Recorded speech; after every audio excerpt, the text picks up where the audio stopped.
Welcome to the CBS Radio Mystery Theater Archives, the only YouTube channel which has the original classic episodes of the CBS Radio Mystery Theater in order with no ads. Thank you for listening, and now, enjoy the show.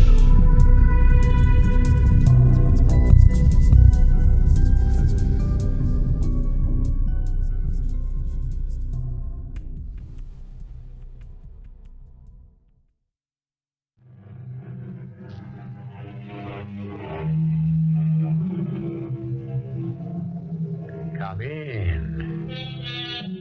Welcome. I'm E.G. Marshall. The moving finger writes, and having writ, moves on. Nor all your piety nor wit shall lure it back again to cancel half a line. Nor all your tears wash out a word of it. Or put it this way. You can never erase nor rewrite what has been inscribed in the book of your life. Or can you? What are you doing here, Walter? I had to see you, Rita. I had to see you. Don't you know it's dangerous? Well, Rita, after all, we killed him. Oh, you've got that all wrong. You killed him. No, we both planned it. We both did it. Your fingerprints are on the gun. Rita, you were there. It was your idea. What was my idea? Walter, I don't know what you're talking about.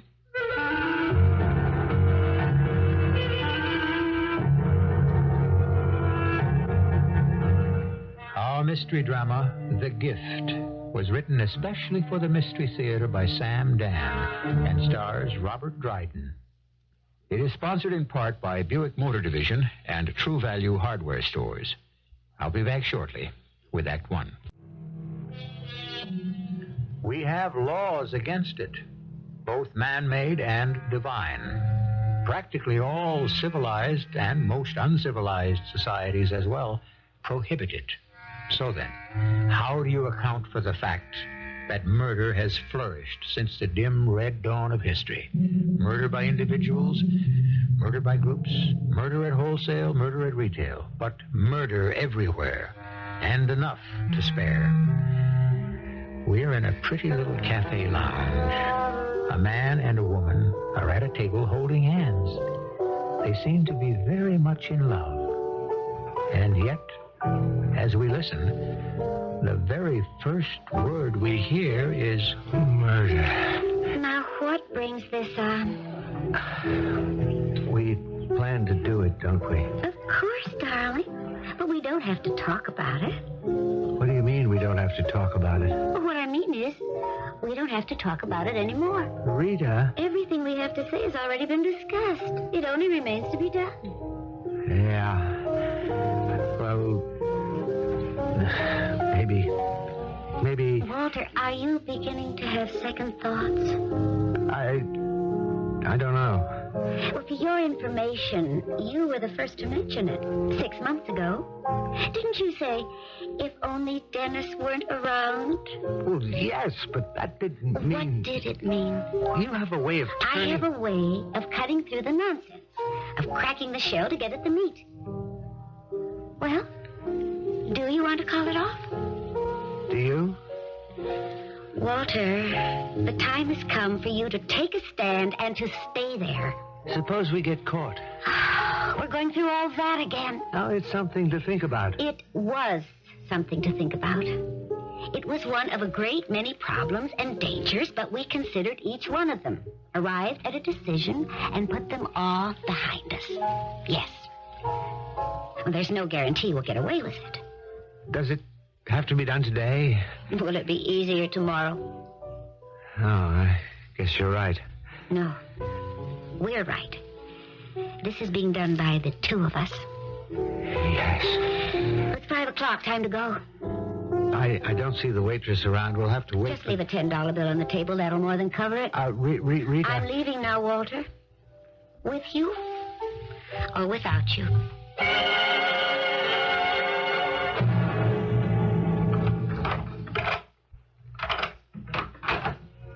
Hello, dear. And Walter. Dennis, darling? Just in time for cocktails. Oh, I know how negative you feel about classical music, Walt. Well, I don't exactly... You've got a tin ear, that's your problem. Well, turn the thing off, Rita Angel, whilst I pour us each a little libation here. No, darling. You turn it the other way. That's louder. Oh, now, Rita, really, it's enough to blast your eardrums. Walter, now. Walter, now what? Walter! Hey, where'd you get... What are you going to do with the gun? You have to do it. Oh, no. Walter, don't.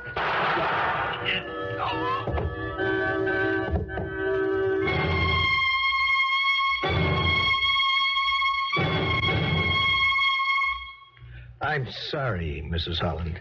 I'm all right. Now, in your own words, can you tell us what happened? Well, Lieutenant Savage, I've already described... I know, Mr. Powers, but another eyewitness report of the same event usually adds some detail that would... I don't mind, Lieutenant. I want to help as much as I can. Thank you.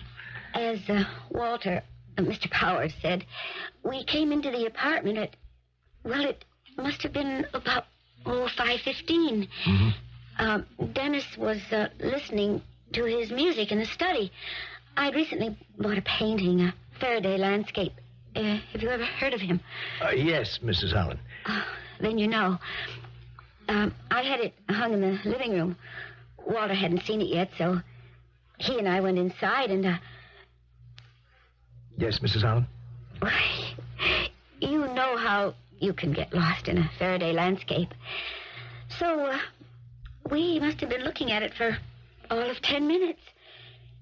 Then we went back to the study and... Would you care for a drink of water, Mrs. Holland? No, we saw Dennis lying on the floor. He was very still, and you could see that dark stain of blood on his shirt over his heart. You knew, you could tell that he was... And, what else did you see? What else did I see? Mm-hmm. Oh, not very much. Nothing, I'm afraid. Well, did you notice that the, what did you call it, Mr. Powers? The Tacitor collection, Lieutenant. That's it, the Tacitor collection. Did you notice that it was gone? I'm afraid the only thing I really saw was my husband, lying dead. I tried to close my eyes against it, Lieutenant. Now, as I understand it, your husband had these coins called the Tacitor collection. Yes. They were 12 English gold sovereigns minted in 1662 by King Charles II to honor one of his friends, Lord Tacitor. Uh-huh. And what was this collection worth? Oh, it had been insured for $100,000. And your husband wanted to sell it? Yes. Why? Dennis was a mercurial person, filled with sudden whims, subject to unpredictable moods. He was always buying and selling, changing his mind. It was all part of his charm. And where was the collection usually kept? In a vault. Then how was it he had these valuable coins in the house? The word was out. You know, among collectors and in the trade. People were coming to look. Well, isn't it usual to sell these things at auction? To turn them over to a dealer? Well, Dennis did things his own way. He wanted to be sure that the buyer would be someone who could appreciate the meaning of the collection. Then Dennis was home all day. Oh, yes. He was expecting buyers. At about, 3, I went out for a walk, and I ran into Mr. Powers here. We stopped for a drink, and then decided to go home, pick up Dennis for dinner, the theater. You came home. Now, you remember seeing the collection on his desk? Yes, I'm sure I did. It would have to be there, because if he'd already sold it, he'd have said so.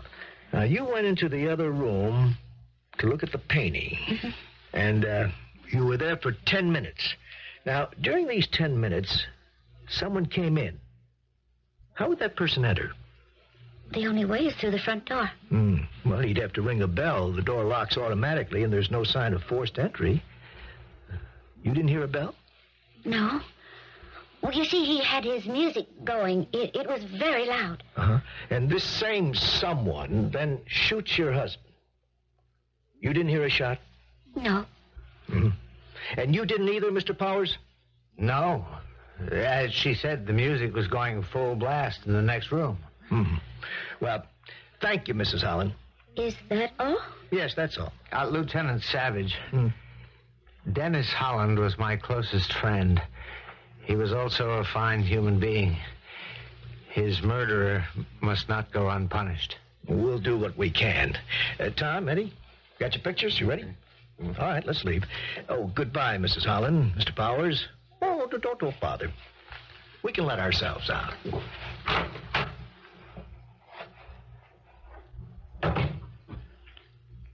Rita, we got away with it. This detective bought the story. I could tell he bought the story. Because we made it easy for him. A simple story. No frills. He had the coins on the desk. We were in the next room. Someone comes in to buy, kills him. He's got the music going. We don't hear a thing. We come back. It's all over. Beautiful. And do you want to know why? It's a good story because it's built on a platform of facts. Each one can be readily verified. First, Dennis did own the Tacitor collection. Second, he did want to sell it. He'd taken out ads. Third, he did bring it home from the vault. The clerk would remember. Fourth, people were coming in and out all day. Fifth, I said we went into the living room to look at a new Faraday painting. Well, there is a new Faraday painting. Sixth, we said we couldn't hear anything because the music was so loud. Oh, the neighbors will be glad to tell the police how constantly they complained about that loud music. Wait a minute. What? Wait. Good Lord. What is it? Should we be talking like this? Like what? Should we be saying what we're saying? It just occurs to me there were 2 or 3 detectives poking about the place while Lieutenant Savage was talking to us. What were they doing? Well, they were taking pictures, looking for fingerprints and, well, anything that might serve as a clue. That's what they'd like us to think they were doing. How do you know they weren't planting secret microphones? Whatever for? To record this very conversation. Oh, well, if they did it, they did it. Then you admit they did it. Oh, come on, Walter. It's so far-fetched. Is anything far-fetched today? Look, a man is murdered. The police automatically suspect his wife and his friend. Oh, not when there's a $100,000 robbery. The robbery story is our story. Now, look, we have a lot to do. First, hide the gun and the coins up on the farm. Second, like a true and loyal friend, make the funeral arrangements, will you? But before you do that, take me home to my mother's, and then you can return to your place, and I'll call you.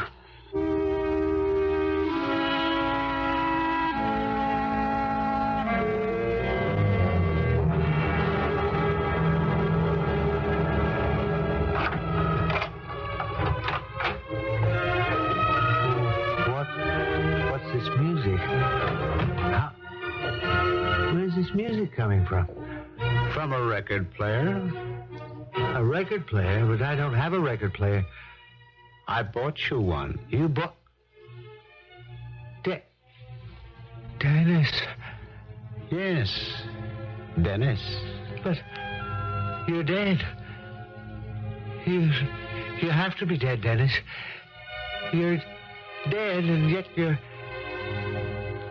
standing here. That's a pretty good declarative sentence, isn't it? You're dead, and you're standing here. It consists of 2 independent clauses, and you would think that one negates the other. Well, grammar is grammar, and murder is murder. But surely in this case, something has to give. Give me a few minutes of breathing space, and I shall return shortly with Act 2. The basic drawback of being dead is that it lasts forever. This bit of wisdom was uttered by an anonymous character in a forgotten novel by by a completely undistinguished writer named T. Presley McClellan. However, it does seem to have captured what was always considered a fundamental human truth. Are we about to discover a new vision? At 5:15 p.m., Mr. Walter Powers shoots and kills his best friend, Mr. Dennis Holland. At 9 p.m. that same evening, Mr. Walter Powers returns to his apartment, and who is sitting there listening to a Beethoven symphony?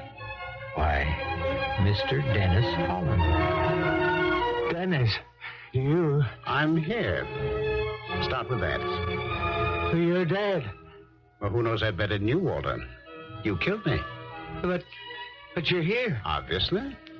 Well, you can't be here. If I killed you, Unless you're imagining it. Yes. Yes, that's it. It's all in my imagination. If it's your imagination, how do you account for the music? I can't account for it. Turn the damn thing off.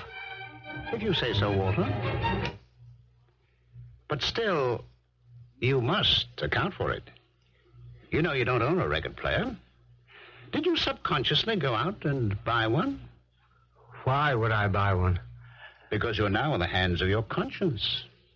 Remorse. What I did, I would do again. It's just that I have to expect a few bad moments.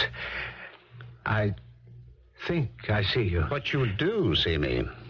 I'm here. The record player proves it. If I'm just a creature of your guilty imagination, then how do you account for the player? And maybe you needed it to help the illusion, eh? But the fact is, it's here. How did it get here? Well, I must have gone out and bought it myself. When? You spent the afternoon with Rita. You killed me at exactly 14 minutes after 5. You were at the apartment with the police and one thing or another till 8. Then you had to take Rita to her mother's, and here you are at 9 o'clock, with every minute accounted for. Yeah, but still, No, Walter. The record player is here because I brought it. And I brought it as a gift. A gift? I owe you a present. For what? For killing me. What are you saying? If you hadn't done it, I'd have had to do it myself, and I just wouldn't be able to summon the courage. So, let me begin by thanking you. Yeah, I don't understand. I was very sick, Walter. The doctor said I'd be lucky to live a year. Oh, I didn't know. Well, I just found out. Lucky to have a year. And then he said in a few weeks there might be some very intense pain. And then you would have... Died, yes. I would have died anyway. But in terrible agony. That's one reason I thank you. One reason? Well, the other is I'm broke. You were broke? Busted, cleaned out, washed up. Why do you think I was selling the Tacitus collection? I don't know. I thought you were bored with it. Oh, never. It had to go to meet my debts. In about 4 or 5 months, the truth about my financial juggling would come out. I'd be disgraced. And there I'd be, deathly ill, stone broke, and under indictment. You saved me from that, Walter. I thank you. That's what I came back to tell you. But the dead cannot come back. You know, I used to think that myself. But the dead do come back all the time. It's just that so many of the living are too blind, too insensitive to see them, to feel them, to hear them. I hear you. I see you so clearly. But it has to be my imagination. I'll turn this on. Listen. That's not your imagination. I want you to develop a taste for it, Walter. You'll thank me. What's going to happen? I'll go back where I belong. Where you belong? I don't belong here. I just have some unfinished business, that's all. Unfinished business? I have to take care of you. Me? You're my best friend. Look at what you did for me. But I murdered you. I murdered you in cold blood. You had that look in your eyes just before I pulled the trigger. Do you think I'll ever forget that look? Oh, you were always so melodramatic, Walter. As I fired, there was a brilliant flash. Oh, you're telling me. I thought I'd go blind. For a second, your eyes became very bright, and then they started to become darker and darker as the light in them flickered and slowly faded.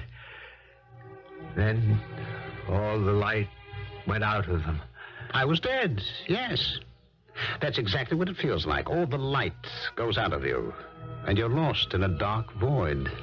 I'm sorry, Dennis. Oh, you're not to blame. She put you up to it. I know she did. She knows how to drive a man wild. Well, she'll grow tired of you. And after a while, you'll sense it in her eyes. Her restless eyes. Already, she's planning for your successor. Now, wait a minute, Dennis. Unconsciously. After all, she hasn't even met him yet. But she will. One day. And then she'll be prepared. What are you driving at? What did you do with the gun and the coins? I hid them. Why didn't you destroy them? Because she said to hide them. Hide them? Hide them where? Up at the farm. What for? So she can have that gun handy in case she'll need it? Why would she need it? Well, she needed a gun for me, didn't she? Are you saying... Oh, she may not use it to shoot you. She'll bring that gun to the police. The police? Do you know what she'll say? Come on, Dennis, what can she say? She's in it up to her neck. Which is why she wants to get out. But what can she say? She is such a resourceful, inventive, creative woman. Can't you imagine what she could say? Think, Walter. Think.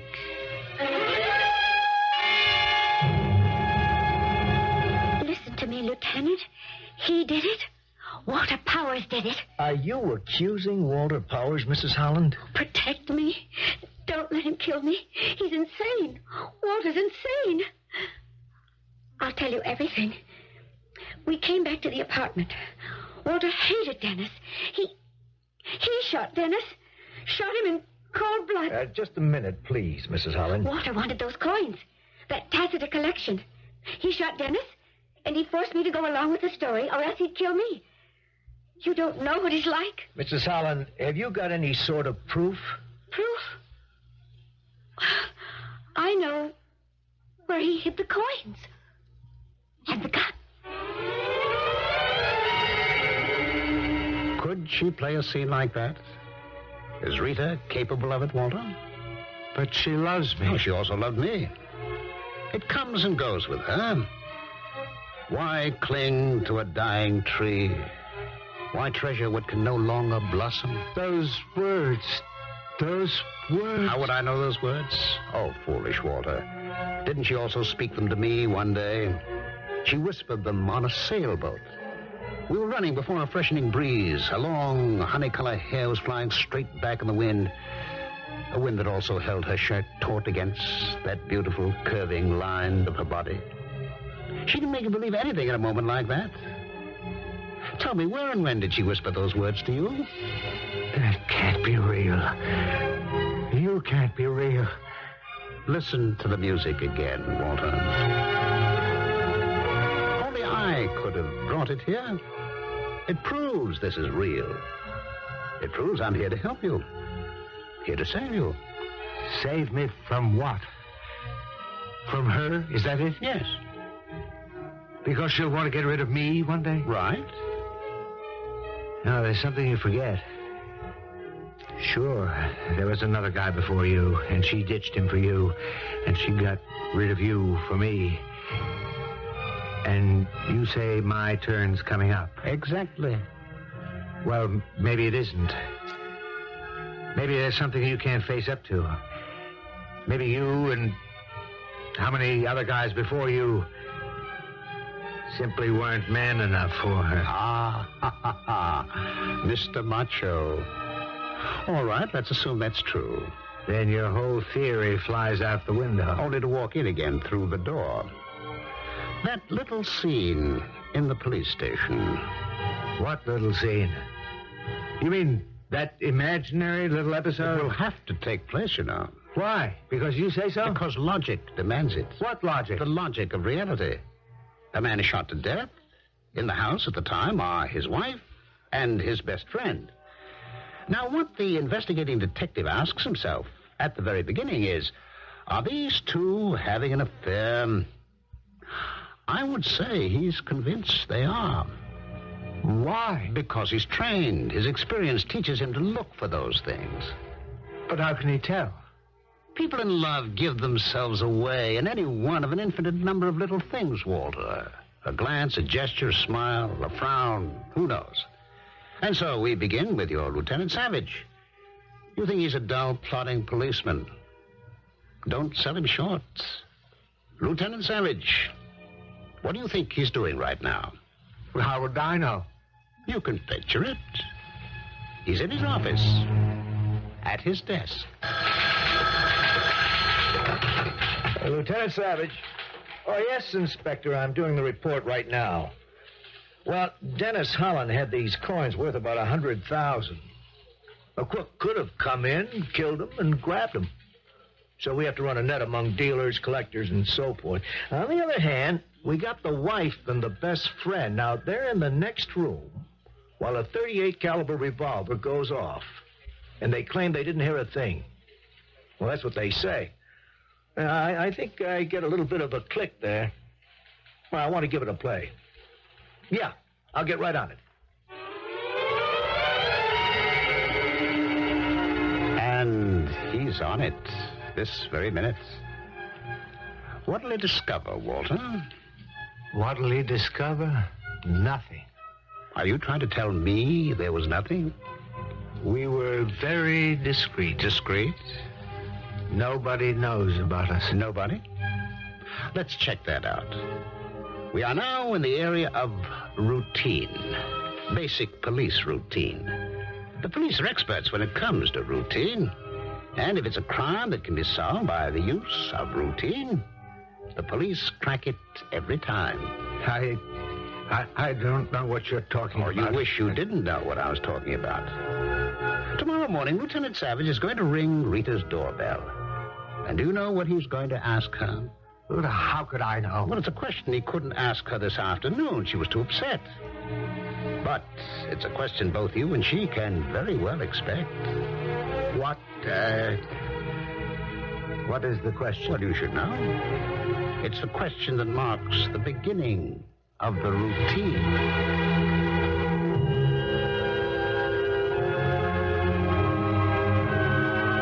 The beginning of the routine, the end of which leads to a lifetime in a cell or just a fleeting moment on a scaffold. Neither is a prospect which actually pleases. And what is this question that can give birth to all the woes and troubles that threaten to engulf Walter Powers? Not to mention Rita Holland. Well, we'll give birth to Act 3 shortly. Whoever it was that said, "We are a world of strangers. We see each other dimly as flickering shadows in a darkened room," may have had something. What do we really know about the next fellow? Walter Powers and Dennis Holland were lifelong friends. And yet, did Walter know he'd be doing Dennis a favor by killing him? What question is Lieutenant Savage going to ask? Can't you picture it? He will ring the bell. Rita will answer the door. He will apologize for disturbing her. He will say, I just have a few questions, Mrs. Holland. Yes? Now, you said you were at home with your husband till 3 o'clock yesterday afternoon, 3 o'clock. Yes, that's about right. And then you went out for a walk. Yes? And then you said, and I don't remember whether you said you met Mr. Powers or you ran into Mr. Powers. Oh, well, it wasn't a set appointment or anything. It's just that's the way it would happen every day. I see. Now, you said you went in for a drink. Well, yes, we generally would. Where? Where do we go for a drink? Mm-hmm. Oh, well, that little place just off the square, Miletti's. I see. Miletti's. Thank you very much. Lieutenant, Yes, Mrs. Holland? is that important? It's just routine. Routine. That's the first routine question. Now, Walter, what do you suppose will be the second? I don't know. Where do you suppose he's going to ask it? Miletti's, of course. Miletti's. Miletti's? You would sit at the piano bar, wouldn't you? Yes. And Jerry, the piano player, knew you, didn't he? Yes. What's he going to tell Lieutenant Savage? How would I know? Now, you know. This is a murder case. Jerry is not about to lie to a cop. Jerry's going to tell Lieutenant Savage exactly what he saw. And you know what he saw. Well, Lieutenant, I mean, they'd come in most every afternoon for a happy hour, you know? What would they do? What would they do? Well, they'd have a couple of drinks and listen to me play the piano. I mean, what were they supposed to do, huh? Did they hold hands? Well, did you ever see them hold hands? Now, that's a direct question. Yeah. How often? Every time they were here alone? Well, I don't know. I don't count. But they did hold hands, Oh, yeah. But they don't have to mean anything. It could just be friendly. Did he ever put his arm around her? Yeah, he might have. Once or twice. Uh-huh. They ever kiss? Maybe. Once or twice. All right, Jerry. That's good enough. I'll let you off the hook. Now. Now. That's where the routine pauses, gathers momentum, and moves ahead. So, what do you suppose Lieutenant Savage is going to do now? He knows that you and Rita are having an affair. He has no proof. Oh, he knows it in his bones, Walter. He has the building blocks. All he has to do is put them in place. So, he's going to ask questions. Many questions of many people. Think of all the people who knew about or suspected that you and Rita were having an affair. Think in particular of Millicent Weber. Millicent? The name drains all the color from your face. And rightly so. Now, when in the course of his routine investigation, Lieutenant Savage talks to Millicent Weber, what do you suppose she's going to tell him? Would I love to be there to hear it? But you know perfectly well just exactly what she'll say. I would rather not discuss Walter Powers, Lieutenant. Mrs. Weber, this is a murder investigation. And what you want to know from me is, was there anything between Walter and Rita Holland? Yes, ma'am. Well, let me save us both some time. I read the story in the paper about poor Dennis's murder, how a robber shot him. I don't believe a word of it. You don't? No, and you don't either. Walter and Rita were having an affair. Now, you would testify to this in court? No, but only because my testimony would be prejudicial.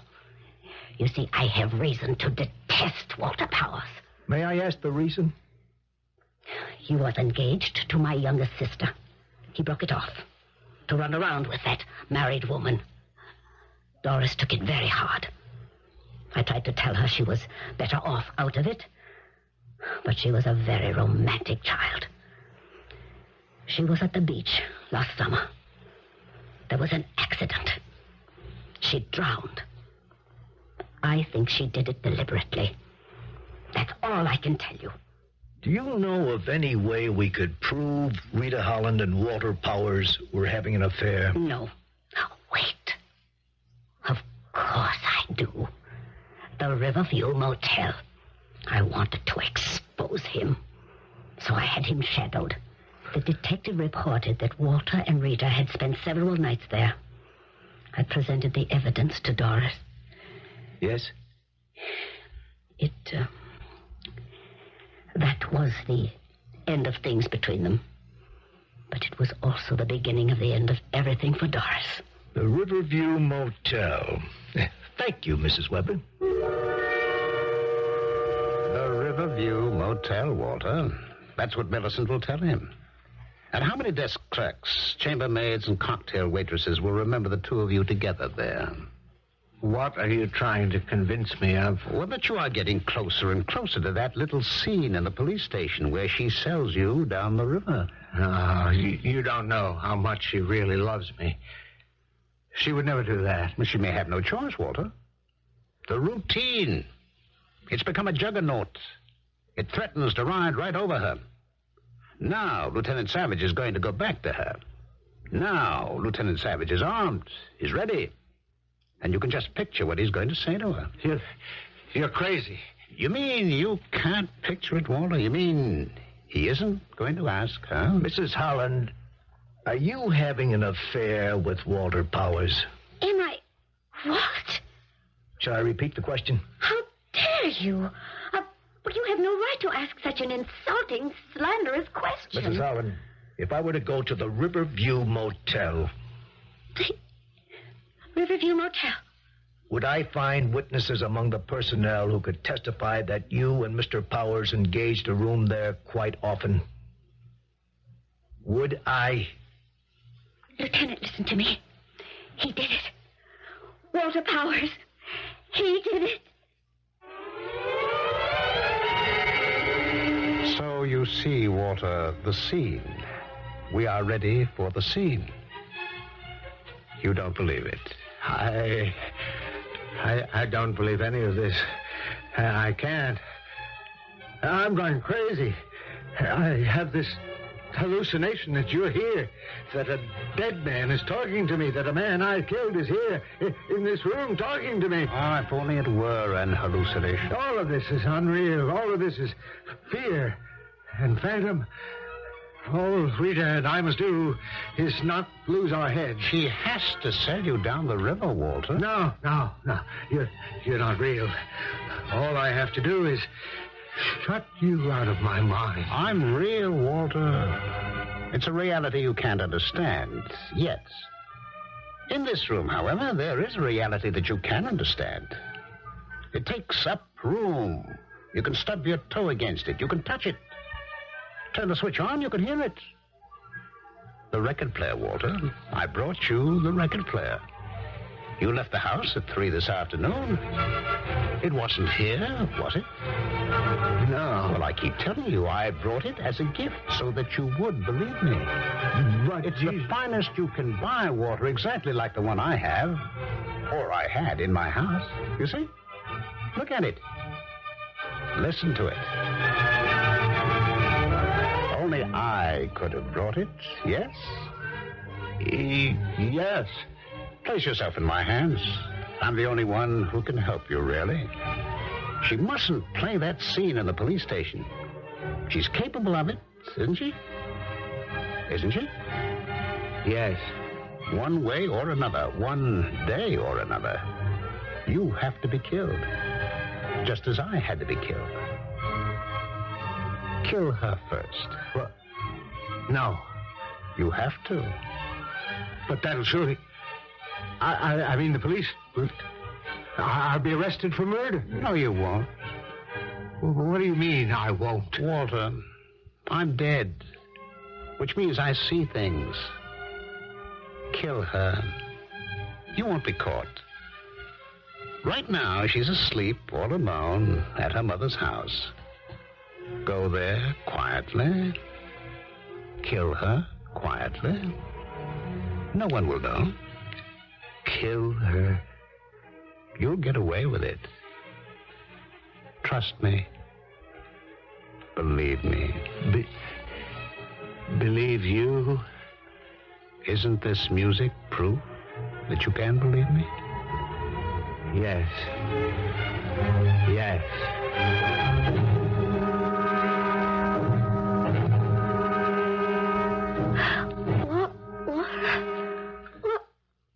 What are you doing here? Oh, no. No, Walter. Not with a knife. Oh, my God.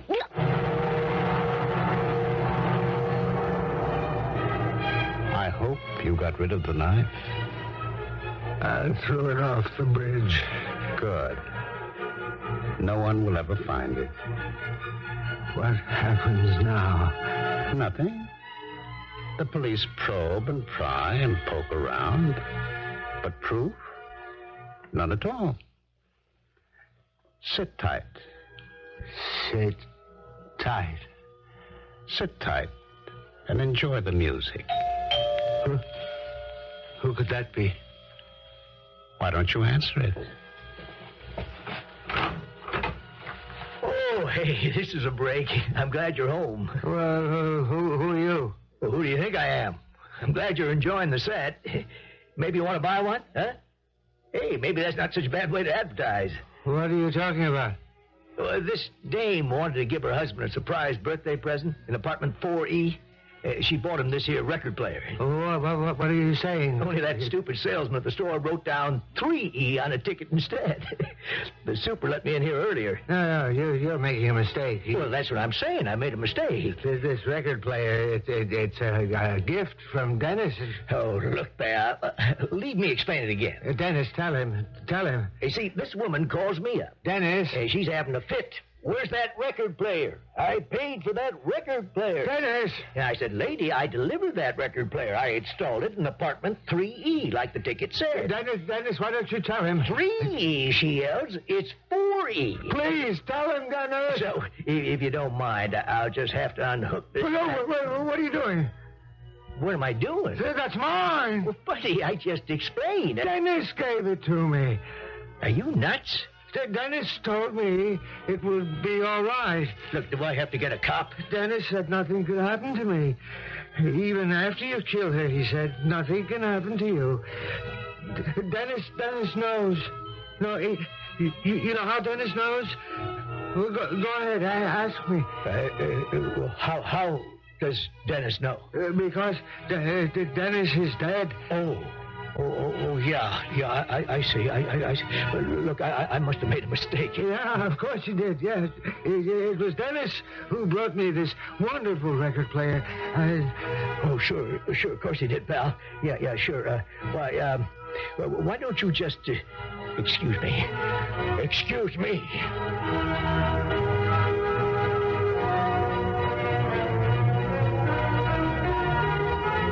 The end of the story? It writes itself. That poor, frightened sound technician. Can't you see him hailing a police cruiser or making a frantic call from the nearest phone booth? Can't you see the police arrive and take our friend Walter into custody? And you know perfectly well that poor Walter has had it one way or another. It's probably a cell in an asylum for the rest of his life. If he ever recovers, it'll be a cell in a prison. Which would you choose? Choose neither.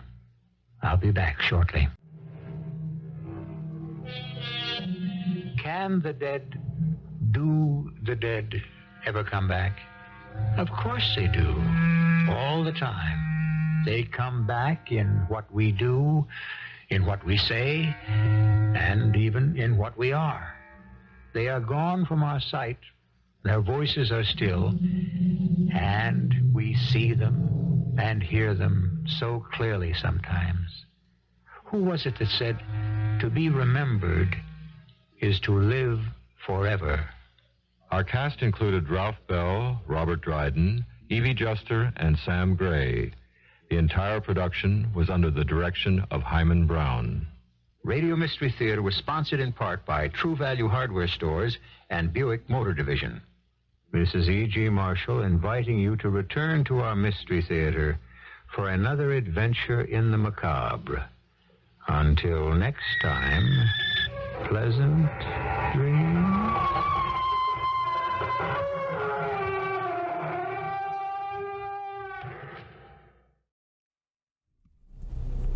I hope you enjoyed this episode of CBS Radio Mystery Theater. If you've enjoyed this and want to hear more, please subscribe